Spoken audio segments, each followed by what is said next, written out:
Mahal, ayos ka na ba? Ang mga bata.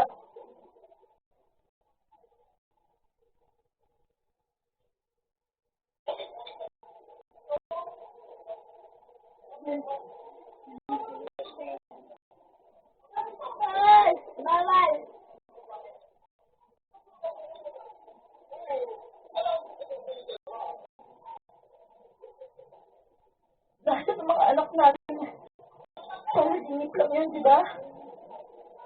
Nasa punirangyan na yung katawan ng anak natin. Iimbestigahan daw muna ng mga pulis, tsaka ipapa-autopsy na din. Muli akong napasugsog sa dalawa kong palad. Hindi ko matanggap. Sobrang hirap. Hanggang ngayon, kapag naaalala ko,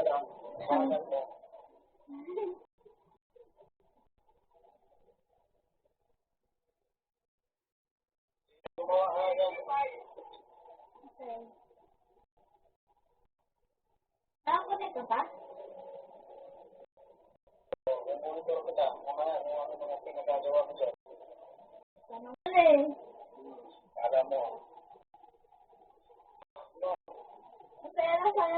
Ang saya na sana ng buhay. Alam mo ha. Kaya ka sa akin dyan.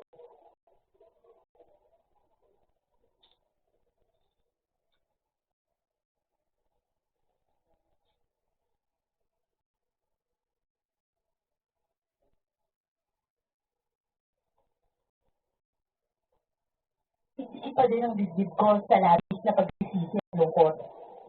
Hindi ko pa rin napigilang umiyak. At yung mga magulang mo pala, mahal. Napaangat ako ng mukha.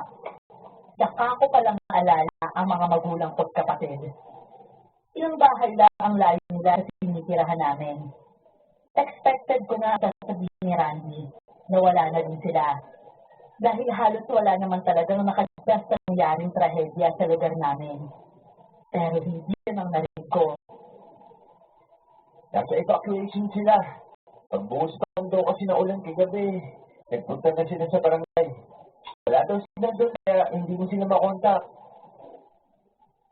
Kahit pa paano, sapat na sanang dahilan yun para gumaan ang loob ko. Pero hindi. Ni Katiting ay hindi nabawasan ang nararamdaman ng bigat sa dibdib. Mahal, so hindi ko nagawang protektahan yung pamilya natin dahil sa leching sakyan dyan na to. Hindi ako kumilo. Ang totoo, hindi ko alam ang dapat kong sagot ni Randy. Mas lamang kasi na sinisisi ko ang sarili ko. Bilang ina at wala namang dinaramdam na sakit. Dapat sana, siniguro kong secured ang mga anak ko bago sila iniwan. Itagdag pa na alam kong may malakas na bagyo. Pero naradong ko, naipit ako sa obligasyon ko bilang isang asawa at ina. Hinawakan ni Randy ang mga kamay ko at bahagya yung pinsil.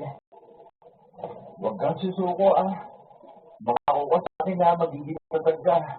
Pakiusap, hindi ko kakayanin kapag may nangyari sa'yo. Aray! Bigla nang napahigpit ang hawak niya sa akin. Napayungo siya at naikinom ang isa pa niyang kamay. Masakit pa rin ba? Dapat siguro umuwi na lang tayo sa inyo eh. Kumusta ba doon? Ayos naman sila. Ang kaso lang, bunta kasi doon, di ba? Umuwi na kaya tayo doon. Kailangan natin ng tulong ngayon eh. Tumangon siya ulit. Ilang sandali pa ang lumipas bago siya nag-angat ng mukha. Nagpunas pa siya ng luha na lalo lang nagbigat sa nararamdaman ko. Alam kong pinahihirapan na din siya ng sakit niya. Tuliro ako sa dapat gawin. Kung maaari lang na matulog na lang ako at hindi na sana magising pa. Hinahapunan, sinundo kami ng mga kapatid ni Randy. Sila na din ang nag-asikaso sa labi ng tatlo naming anak. Matapos ang autopsy ay pinakiusap na lang namin na ikrimit sila at saka paglamayan. Hindi ko maaating na makitang kulang-kulang ang katawan ng mga anak ko sa loob ng baon. At halos wala ng muka. Baka ikabaliw ko na yon. Bibig na ng mga apo ko. Sama ka ba, Mayumi? Tumango naman ako bago malungkot na ngumiti sa kanya. Matapos ang ikatlong araw, nagpasya kaming ihatid na ang mga anak ko sa huling hantungan. Mag-aasikaso lang po ako tayo. Saka si Randy po, aasikasuhin ko pa kaya medyo matatagalan kami. Ganun ba?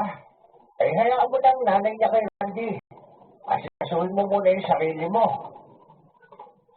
Ayos ka po tayo. Asawa po ako ni Randy. Obligasyon ko pong asikasuhin siya. Ayaw ko pong isipin niya na nawala na nga kami ng 3 anak eh. Mawawala pa ako sa kanya. Napakaswerte na anak ko sa'yo, Mayumi. Sana'y manatili ka matatag, ha? Nandito lang kami kapag kailangan mo ng tulong. Tumango ako at nagpasalamat. Nauna na akong maligo at magbihis. Si Randy naman, pinanasan ko lang. Hindi na din kasi siya makatayo dahil sa nanakit ng tiyan. May oras na nawawala daw yon, pero mas mahaba yung oras na masakit yon. Ano ba tayo magdala sa ospital? Baka mamaya kung ano na yan eh. Wala to, mahal. Dahil nga sa karte ang konto, wala siya din pati yung mga bata. Mawawala din to. Baka naman ikaw ang sumunod na mawala dahil din sa katigasan ng ulo mo. Pero mas matigas lang siyang umiling. Para bang nagkatrauma na siyang magpadala sa ospital pagkatapos ng mga nangyari. Tinitiis niya na ang sakit dahil para sa kanya. Yun ang naging dahilan para mapabayaan namin ang mga bata. Matapos ang liling ay tahimik na ang bahay ng mga biyenan ko. Walang siya ka talaga. Takim! Aabutin mo din ang karma pagdating ng panahon. Basta ano kang mamalasin pag hindi ka pa nagbayad sa akin. Magbabayad ka ba sa utang mo niya o susunugin namin sa tindahan mo? Oo, panalo mo. Ngayon na ako. Mayaman na tayo.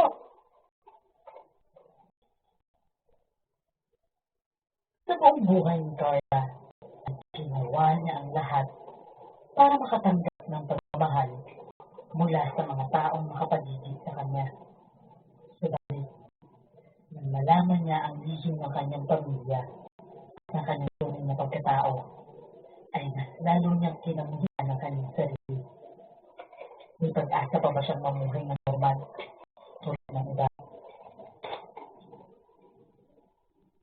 Bago po simulan ng istorya, huwag kalimutang mag-subscribe bilang suporta sa ating channel. Magandang umaga po, Miss Flor. Itago niyo na lang po ako sa pangalang Carla. Ang karanasan na aking babahagi sa inyo ngayong araw ay karanasan ko mismo. Taong 1978, nasa edad 22 po ako noon. Nakatira kami sa isang liglig na baryo ng Mandurriao, Iloilo City. Ang kinabubuhay namin ni nanay ay ang pagtatanim ng mga gulay tulad ng pechay, kalabasa, ampalaya, patola, at iba pa na kaya ng klima sa aming lugar. Inaani namin yun para itinda sa bayan ng Mandurriao o kaya naman sa aming baryo. Tanging sinanay lang din ang kasama ko sa buhay at ang aking lola Tessa. Maaga kasi namatay si tatay dahil sa sakit sa puso. Nasa edad 10 lang ako noon. Dahil sa kakapusan ng pera, hindi na namin siya napagamot